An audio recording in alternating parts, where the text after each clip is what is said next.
Siku moja katika picha miongoni mwa picha za uadilifu wake, alishuka katika majabali kwa ajili ya kutafuta hali za Waislamu huko mashambani. Alipofika akampata rai alghanam yar'a alghanam, mchunga anachunga mbuzi wake. Wakati alipokuwa Umar ibn al-Khattab anaandamana na mfanyikazi wake, huku wamemwona mchunga mbuzi anachunga, Umar akamwambia mfanyikazi wake, ngoja nimpe mtihani raia anaishi katika serikali ya Umar, nione je utawala wangu umefikia wapi katika uadilifu. Umar akamuuliza mchunga mbuzi. Mchunga mbuzi hamjui Umar ni nani, anaona ni mtu tu hivi hivi, na asikujua mara nyingi hakuthamini mpaka akujue. Akamuuliza, ya rai, mimi ni mfanyi biashara, businessman, bi'li shatan min ash-shiya, tufanye dili niuzie mmoja katika mbuzi hao unaowachunga,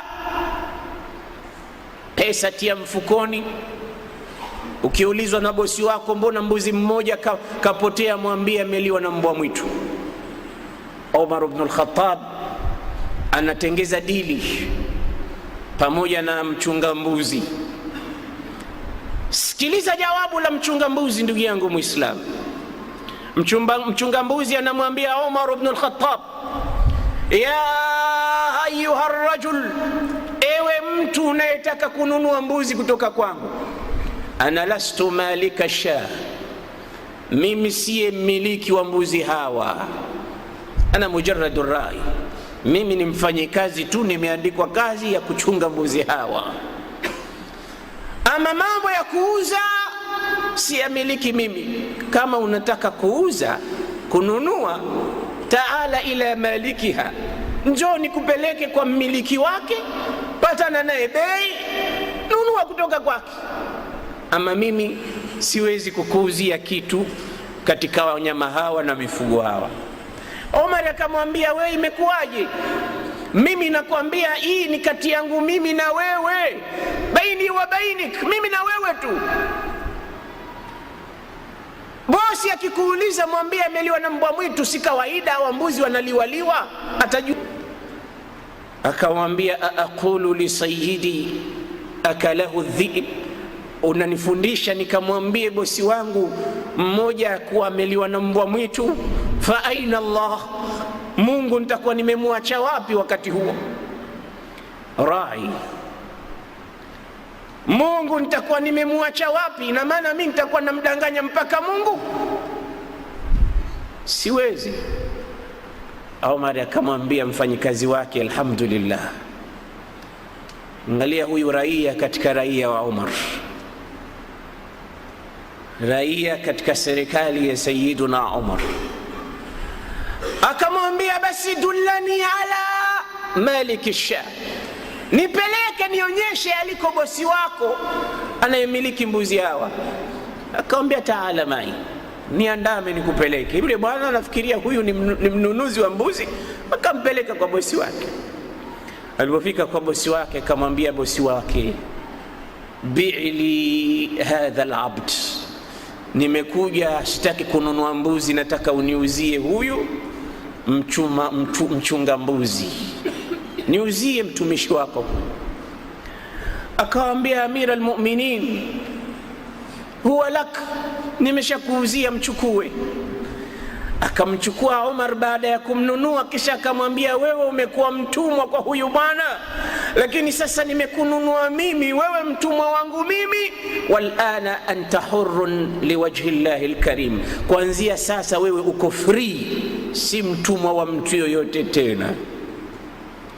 Yule bwana akafurahi, na hakuna kitu kikubwa kama freedom, si ya nchi wala si ya mtu wala si ya maneno wala si ya taswira.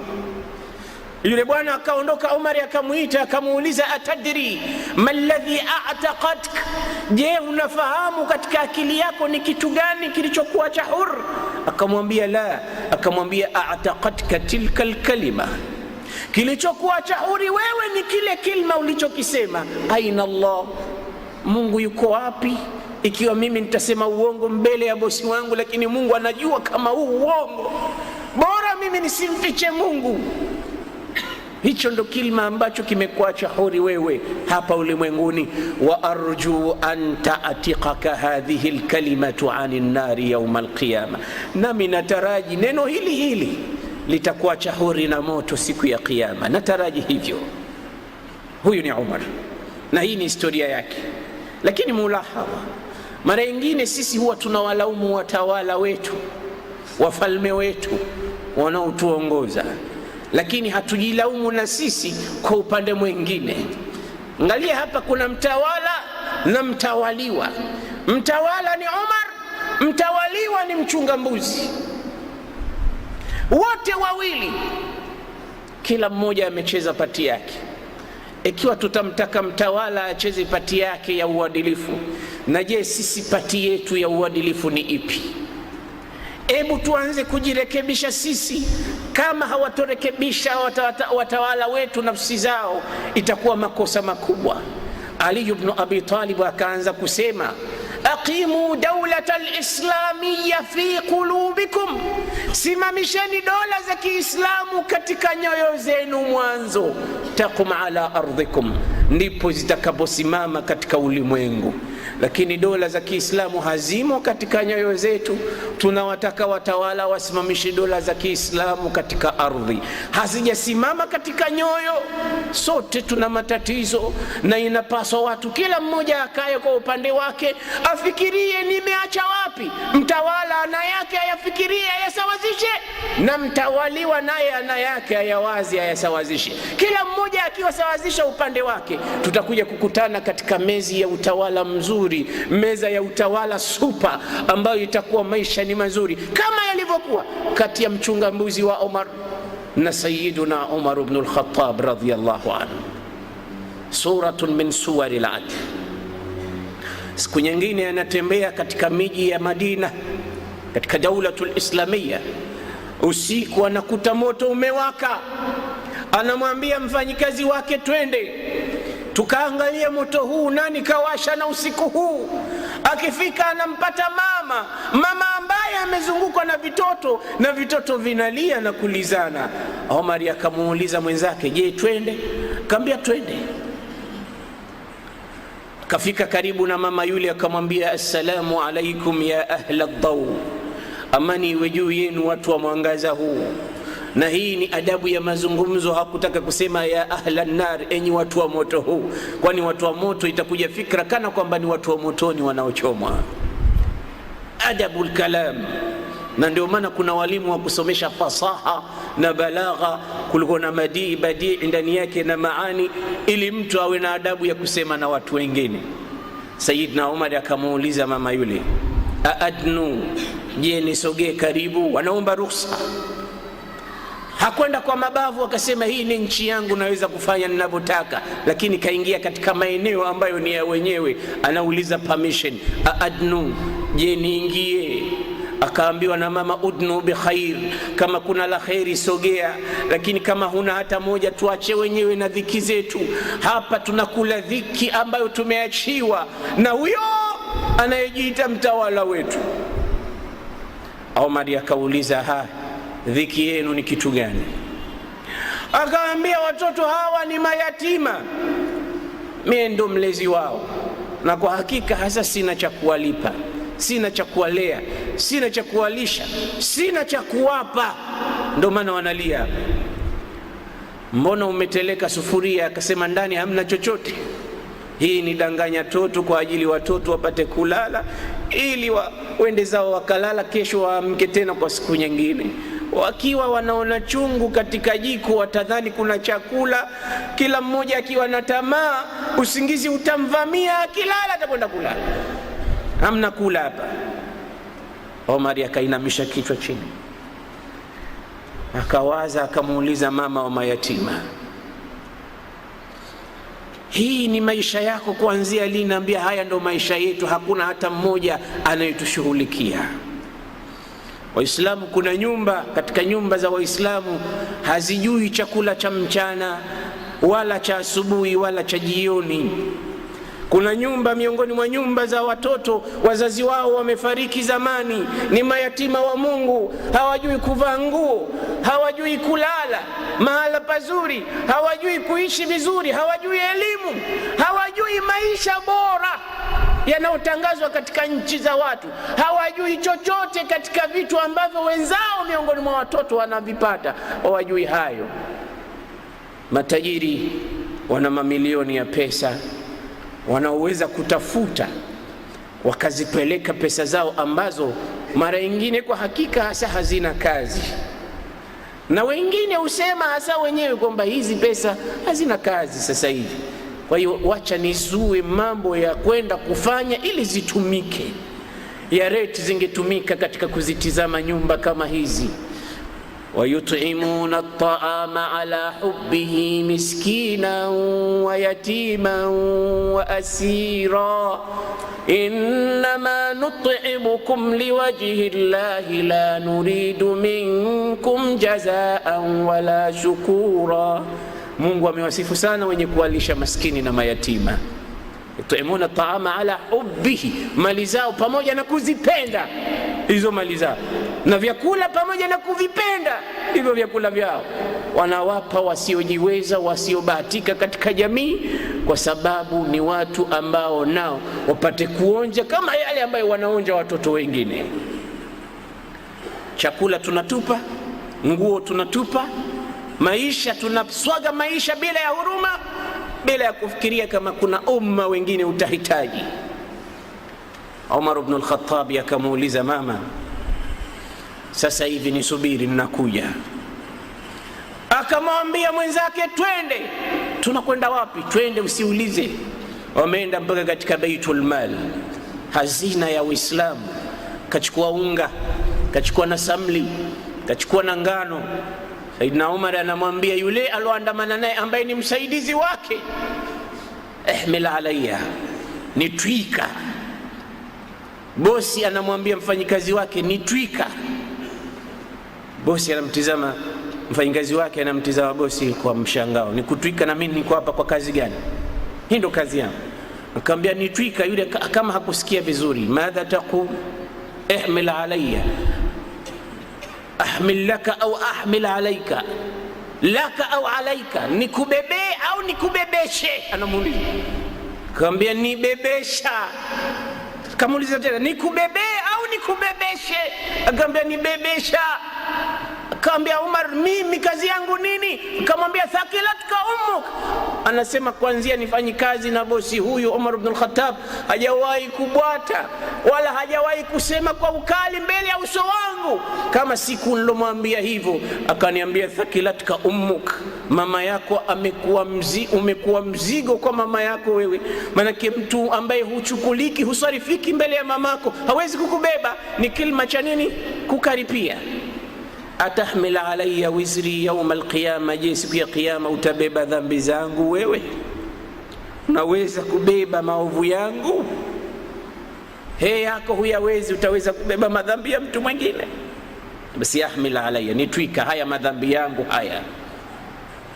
Bwana kwa shingo upande akamtwika bosi wake, huko anasikitika. Bosi yuko mbele, mfanyikazi yuko nyuma, wanaandamana wanakwenda kwa mama wa mayatima. Kufika akatua mzigo wake Umar, akaingia jikoni mwenyewe akaanza kupika.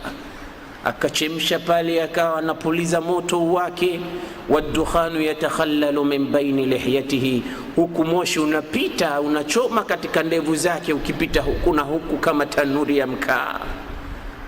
Khalifa wa Kiislamu alipomaliza kupika, akawalisha watoto mayatima kwa mkono wake, kila mmoja.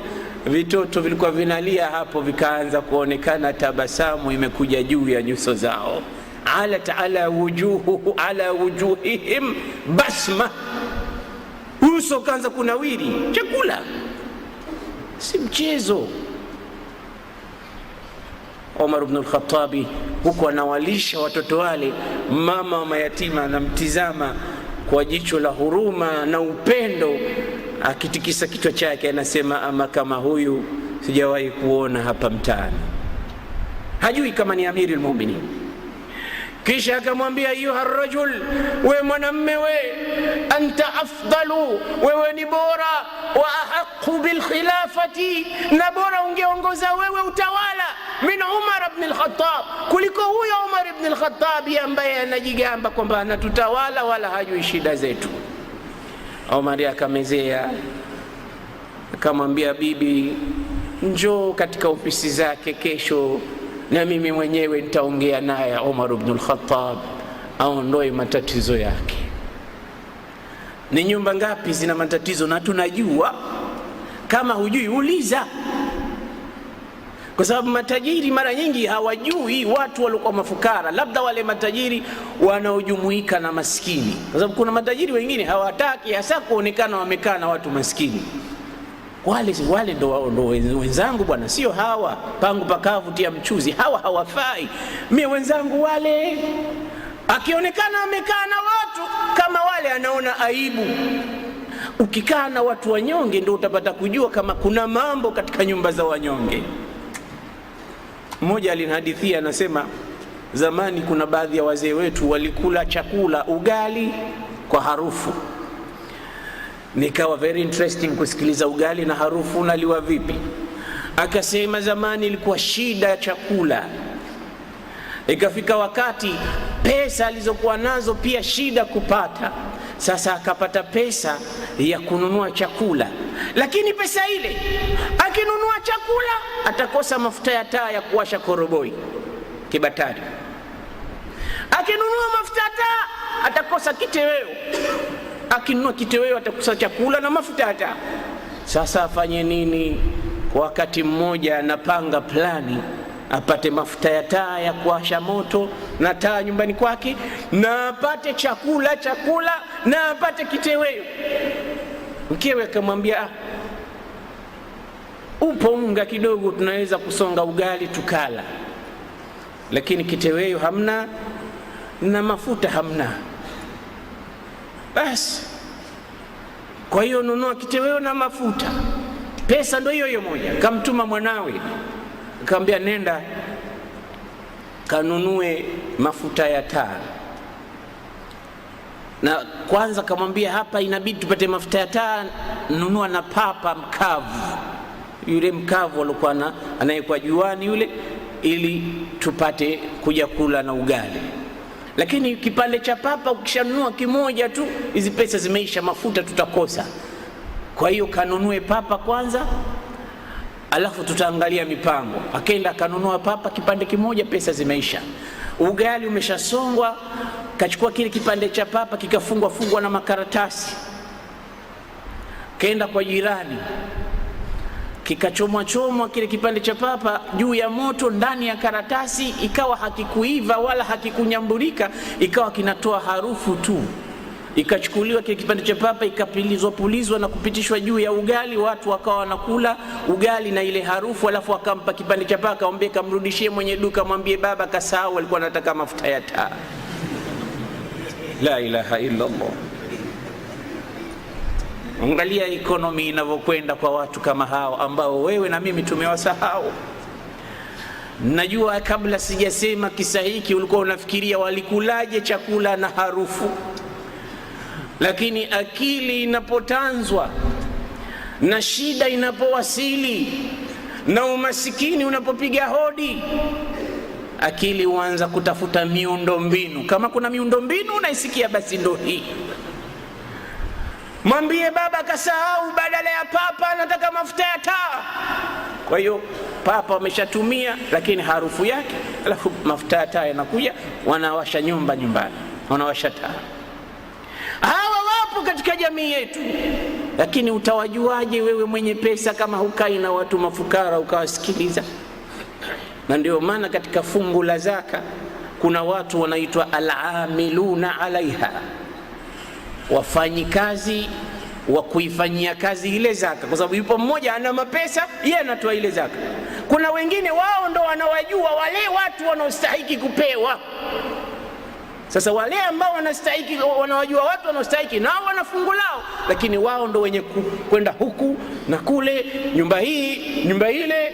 Wewe huwajui kwa sababu wewe ima uko katika benzi yako kila siku, uko katika mitaa ya watu matajiri, uko katika mahala, huwezi kuwafahamu, lakini wale wengine wanawafahamu. Sasa uliza wapi kuna haja, uliza nani anahitaji.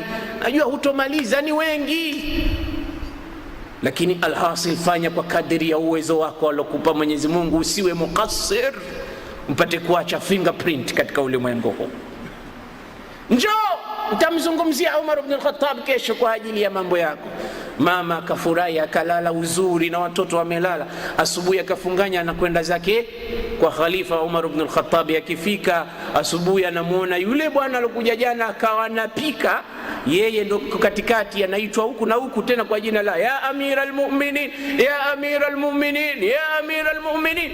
Akasema hadha huwa Amirul Mu'minin? Jamani, niambieni ukweli, hivi huyu ndo mwenyewe Amir al-Mu'minin? Akaambiwa ndiye.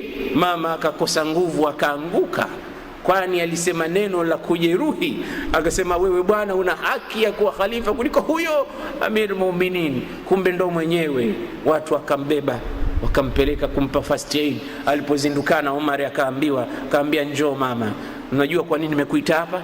Nimekuita kwa sababu nataka ninunue madhambi yangu kutoka kwako, yasiwepo tena.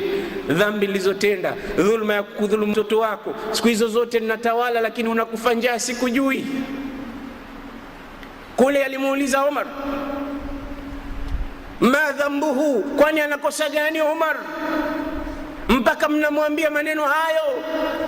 Aya alamul ghaiba, je, anajua habari ya ghaibu kwamba nyie mko huku mwisho wa dunia? Mama alisema neno zito, akamwambia unasemaje? Ayali amrana wa yaghfalu anna, ina maana tutawale alafu atusahau? Kwa nini alikubali basi kutawala? Na Saidina Umar anasema wallahi sikukubali ila kama vile mtu ambaye amekosa chakula kapata chakula cha haramu kama nguruwe au kitu chochote ambacho si halali anakula kwa dharura, ndio nilikubali kuwatawala watu. Akampa 600 dirham, dirham 600, anamwambia chukua hizi mama, tuandikiani mkataba, nisamee madhambi yangu na yanunua kutoka kwako. Na hii agreement ikaandikwa. Haya ni madhambi ambayo ameyanunua Umar ibn al-Khattab kwa dhulma alizomtendea mama wa mayatima muda wote alipoongoza, ili nikifa usije kwa Mungu wewe ukasema siku moja wewe ulipotawala sisi tulikufa njaa. Nanunua kabisa. Na nikifa akawaambia wasia, tieni karatasi hii katika kaburi langu, katika sanda yangu, kwa Mungu niokoke, nimwambie ya Rabbi dhulma nilizinunua kwa ummul yatama. Umar ibn al-Khattab yuko katika sakaratil maut. Alipokuwa katika msala na sali, aliingia bwana mmoja katika watu wasiompenda. Na kweli kuna mtu asimpende Umar na uadilifu wote huu? Hii ndo sunna ya maisha. Mtu atafike mwezini kwa sharafu alikuwa nayo, mtu ata magharib na mashariki aache fingerprint za uadilifu. Watatokezea watu wengine wamesema Allahi dhalim kweli kweli huyu bwana. Ufanye utakalolifanya, lakini usidhani kama kutatokea watu wote wawe wanasema kweli wewe ni muadili. Wengine watatokea watasema una maana pesa mbili. Na hii ndio sunna ya maisha. Na kama hakuna maisha kama haya, maisha sio matamu. Lazima wapatikane wakupendao na wapatikane wakuchukiao.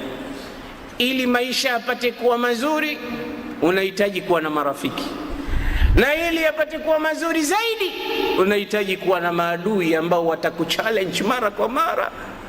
Watakuchallenge wakisema baadhi ya mambo ambayo kweli yanatokea au hayatokei, utapata kuingia katika fikra yako, nifanye nini nipate kufanya mapinduzi katika yale mambo ambayo yanazungumzwa. Watakupa challenge au changamoto ya kuishi.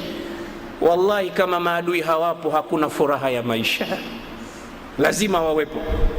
Umar ibn al-Khattab alipokuwa sasa anasalisha, na ndo amir, kaingia katika salatul fajri imaman.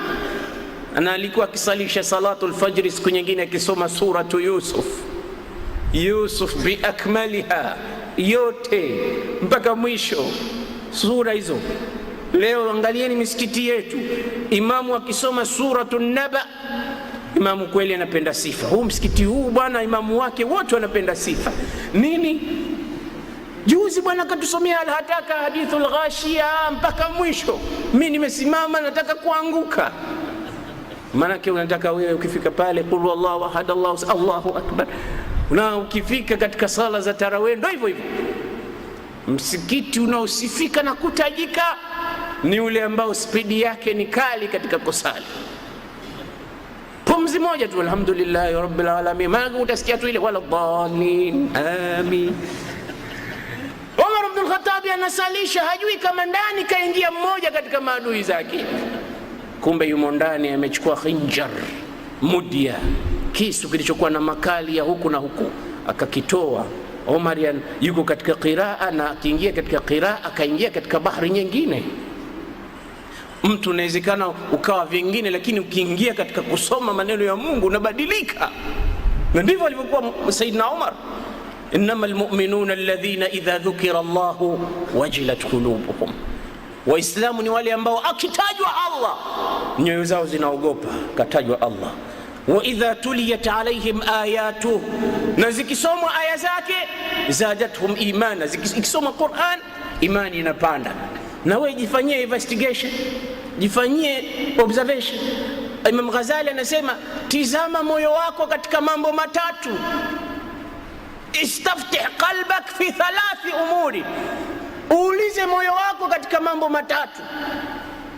Ukiona moyo wako unabadilika, unaogopa, una change wakati wa mambo matatu, jua kwamba kidogo imani ipo.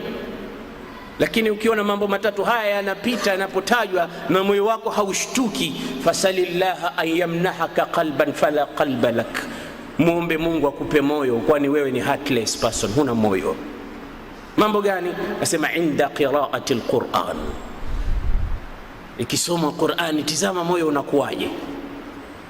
Kimsikia imamu anasoma bismillahir rahmanir rahim alhamdulillahi rabbil alamin arrahmanir rahim, tizama moyo wako na kama ala gani. Utasikia watu wengine wanaburudika, utasikia watu wengine wametoka katika ulimwengu mpaka katika ulimwengu mwingine kwa sababu ya utamu wa Qur'anul Karim. Inda qiraati alquran, wakati wa kusoma Qur'an sal qalba, utizame moyo wako kwa wapi. Wa inda salah, na wakati wa kusali umesimama, wajjahtu wajhiya lilladhi fatara samawati wal ardh, katika sala uko vipi? Ikiwa katika sala na katika Qur'ani inasoma wala huna habari, Qur'ani inasoma wala moyo haubadiliki, uko ndani ya sala ndo mwanzo unapiga mahesabu. Kuna nazi zangu pale, nafikiri leo na kama 200 hivi, zile zikinunuliwa hii Ramadhani nitabadilika tu. Sami Allahu liman hamidan, Allahu akbar. Lakini unapokuwa mutmainu katika sala, unamkumbuka Mwenyezi Mungu, moyo upo. Wa inda dhikri almauti, na wakati yanapozungumzwa mauti na kifo, tizama moyo wako unakuwa wapi. Sasa tunazungumza mauti, dola iko ngapi leo? Niambie bwana mkubwa, mambo yanakuwaje, biashara inakwenda vipi? Wala wewe hakikugusi chochote, kana kwamba unapigiwa gitambusi, ufahamu chochote, moyo uko pale pale. Basi Imam Ghazali anakuambia isalillaha qalban, muombe Mungu akupe moyo. Bado hujawa na moyo, moyo haupo. Japo unajiona una moyo, lakini maadamu hushtuki katika matatu haya, huna moyo. Basi Umar akiingia katika Qur'ani yuko katika bahari nyingine, katoka ghafla kampiga khinjari lile, kamchoma katika tumbo lake chini ya kitovu hapa, 6 ta'anatin, darba 6 za hapo kwa hapo mara 6, mpaka damu zikawa zinachupa zinaruka kama mfereji, mabomba. Omar akaanguka chini, kabebwa akaekwa kando, kaingia imamu mwingine akaendeleza sala kwa sura fupi na atainaka mfano wake. Baadaye watu wakambeba Amirul Mu'minin, wanampeleka nyumbani. Kakaa muda, kila tabibu anayekuja kumpa dawa Umar, anaonekana Umar atakata tamaa na maisha, ufalme anauacha, lakini nyuma ya ufalme anaacha historia kubwa. Mwisho alikuja mtu kumjaribu kumnywesha maziwa, tabibu. Yale maziwa yalonyeshwa yakawa yanatoka katika tundu alizochomwa kisu na Abu Lu'lu al-Majusi, ghulamu al-Majusi, qatil Umar. Abu Lu'lu al-Majusi qatilu Ali ibn Abi Talib. Basi ikawa yusari'u al-mauta yawman ba'da yawm, kila siku mauti yanamnyemelea khalifatu Rasulillah. Siku ya siku alipokuwa amebanwa, mauti yameshamkabili, yunazi'u, huku anakimbilia, roho yake inaanza kutolewa, na roho inaanza kutolewa kutoka katika ncha za vidole, na imma ni malaika wema au malaika wa kutoa kwa adhabu. Namuomba Mwenyezi Mungu aitolewe roho yangu na zenu na wale wanaonisikiliza, kwa malaika wa rehma ziwe ni zenye kutolewa kwa upole ya Rabb. Wanaanza kutoa roho ya Umar, akaingia Abdullah ibn Abbas radiyallahu anhu, habrul umma radiyallahu anhuma, akamwambia ya amira almu'minin, ewe amiri wa Waislamu, abshir bil janna, furahi furahi, nakupa bishara njema ya pepo, nakupa bishara njema ya pepo. Laqad amanta bi rasulillahi yawma kafarahu an-nas, umemwamini mtume siku watu walimkufuru. Wa nasartahu yawma khadhalahu an-nas, ulimnusuru mtume siku walipomwacha mkono watu. Wabasharaka ar-rasulu bil janna, alikubashiria mtume kwamba wewe utakwenda peponi. Wamata ar-rasulu wa huwa anka radin, mtume alikufa hali yuko radhi nawe. Walam yakhtalif ala khilafatika ithnani, na siku ya kutawala kwako hakuna alokupinga hata mmoja. Wabasharaka ar-rasulu bil jannati wa mutta shahidan, na mtume akakubashiria kwamba wewe utakufa shahidi, na leo unakufa shahidi. Fa abshir bil jannati ya Umar, basi bishara njema, tunakupa habari njema za peponi ewe Umar. Anataja nini? Historia aliyoacha Sayyidina Umar. Na mtume anasema katika hadith, idha hadartumul marida au almayyita fala taqulu illa khaira, mkihudhuria mahali ambapo yuko mtu anatoka roho, au mkihudhuria mbele ya mgonjwa, fala taqulu illa khaira, msiseme maneno isipokuwa maneno ya kheri. Fa innal malaikata yu'minuna ma taqulun, kwani malaika wakati ule wanasema amin kwa kila mnalolisema mbele ya mgonjwa au mtu anayetoka roho. Je, ndivyo zilivyo barza zetu na majalisi yetu tunapokuwa wakagua wanaumwa?